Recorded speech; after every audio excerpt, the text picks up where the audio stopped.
The Battle of Prokhorovka, fought on the 12th of July 1943, stands as one of the most intense and iconic tank engagements in military history. At the heart of this ferocious confrontation was the 1st SS Panzer Division Leibstandarte, which held its ground against a massive Soviet tank assault involving over 500 T-34 tanks and other armored vehicles. Operation Citadel, the German offensive at Kursk, was designed to encircle and annihilate the Soviet forces in a colossal pincer movement. Prokhorovka emerged as a critical focal point when the 2nd SS Panzer Corps, including the Leibstandarte, pushed towards the Kursk salient from the south. Opposing them was the Soviet 5th Guards Tank Army, tasked with halting the German advance at all costs. The terrain around Prokhorovka featured open plains interspersed with small ridges and fields. It was perfect for mobile warfare, but constrained tank maneuvering due to its soft, marshy ground in the same areas. During the evening of the 11th of July 1943, the Leibstandarte mustered 52 Panzer IV and 4 Tiger tanks. Satisfied with their earlier successes, SS Obergruppenführer Paul Hauser and the staff of the 2nd SS Panzer Corps set about planning the following day's drive to complete the piercing of the Soviet 3rd defensive line. They had no idea that only a few kilometers from the Waffen-SS advance posts, a Soviet force of more than 850 tanks and assault guns were massing to strike at them the following morning.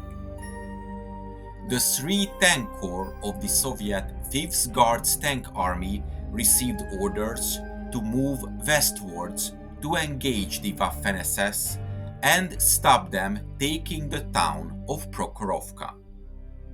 The force included 500 T-34s, with the remainder being T-70s and Lend-Lease tanks.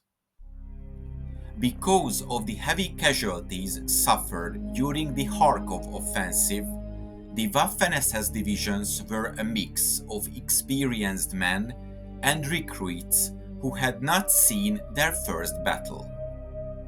These young men played a decisive part in offensive and defensive operations against the growing might of the Soviet Red Army. By the end of the offensive at Kursk, they would be veterans too, if they survived. At 5:40 a.m. on the 12th of July, the Leibstandarte's headquarters started receiving reports of the sound of many tank engines as the Soviet tanks moved into their assembly areas for the attack. The Soviet forces began a preparatory artillery barrage at around 8 o'clock, and as the last shells fell, Pavel Rotmistrov, the commander of the 5th Guards Tank Army, radioed the code words Stal, Stal, Stal or Steel, Steel, Steel, the order to commence the attack. With that, the Soviet armor of the 5th Guards Tank Army began their advance. In total, about 500 tanks and self-propelled guns of the 5th Guards Tank Army attacked the positions of the 2nd SS Panzer Corps, doing so in 2 waves, with 430 tanks in the first echelon and 70 more in the second. Down from the slopes in front of Prokhorovka, the massed Soviet armor charged with 5 tank brigades of the 18th and 29th Tank Corps, firing as they came at the Leibstandarte's positions.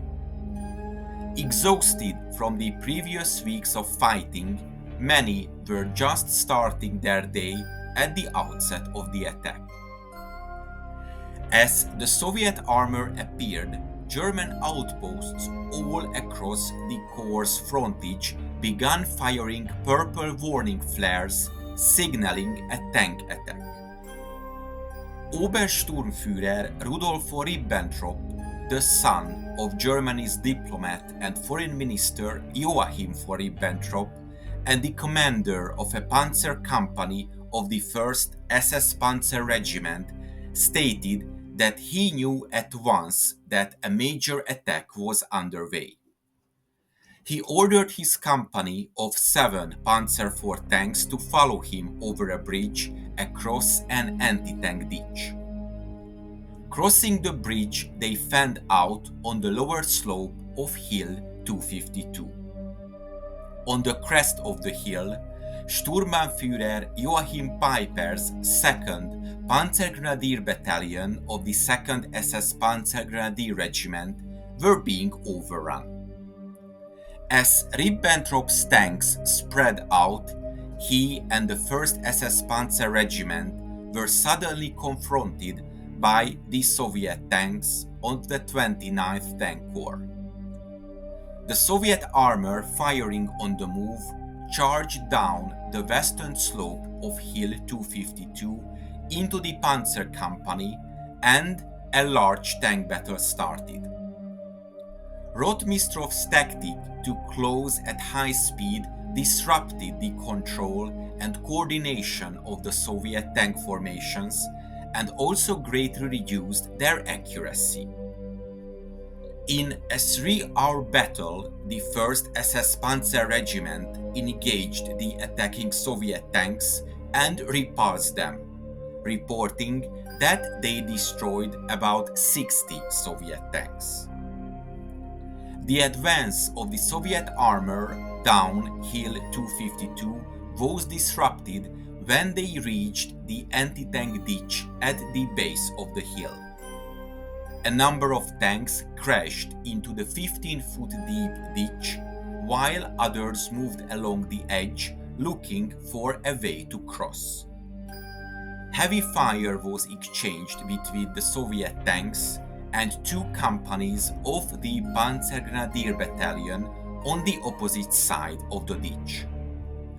Piper's surviving forces engaged the Soviet infantry and attacked the Soviet tanks with magnetic anti-tank grenades. Eventually, due to the heavy Soviet pressure and dangerously exposed flanks, the Leibstandarte withdrew from the Oktobersky State Farm and established firmer defensive lines 1 kilometer to the south.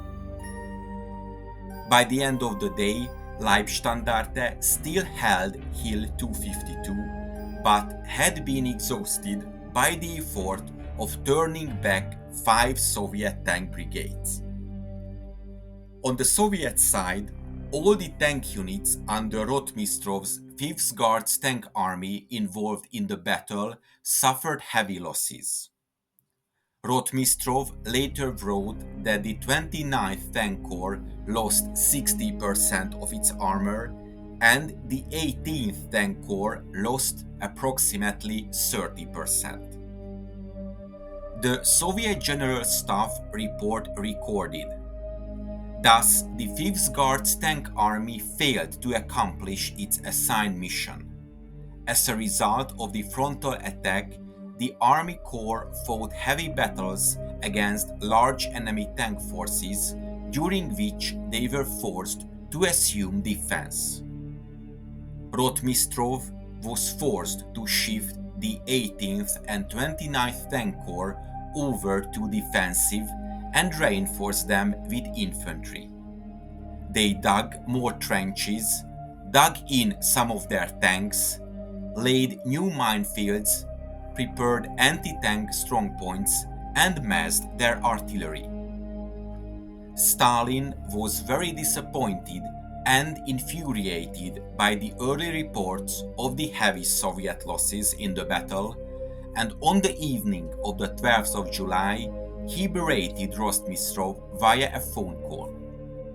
A Soviet commission was dispatched to investigate the cause of the high losses and the role of Rotmistrov and his plans in the battle. Its findings were completed and submitted to Stalin 2 weeks later, and initially considering sacking Rotmistrov and holding him before a military tribunal.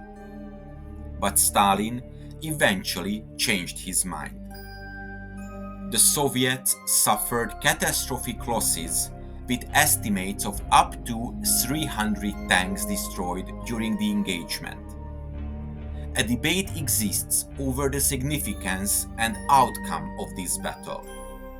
The German forces destroyed many Soviet tanks and temporarily degraded the striking power of the 5th Guards Tank Army, but they were unable to take Prokhorovka or break through into open ground before developments elsewhere forced the termination of Operation Citadel.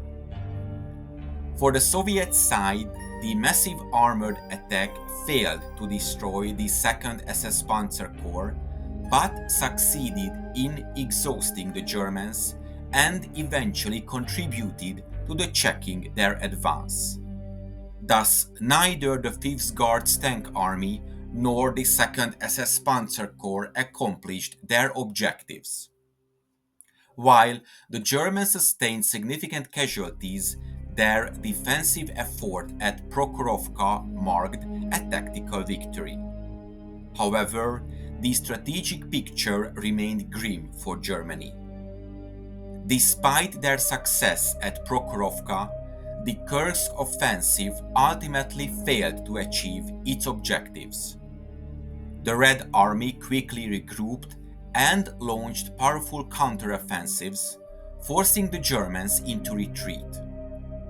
The Battle of Prokhorovka has become a symbol of the titanic struggles on the Eastern Front. While Soviet accounts initially portrayed it as a heroic victory, modern scholarship has revealed the scale of their losses and the tactical brilliance of German defenders, including the Leibstandarte. The clash highlights the ferocity, technological sophistication, and human cost of armored warfare in World War II. In retrospect, Prokhorovka was a battle where elite German formations like the 1st SS Panzer Division temporarily halted the numerically superior foe, though it failed to change the course of the war. The battle remains an enduring testament to the skill and resolve of those who fought it. I hope you enjoyed this episode. If you want to support my channel, check out the PayPal donation link in the description or consider becoming a member. To make sure you don't miss my future work, subscribe to my channel please and press the bell notification button. Thank you and see you in the next video.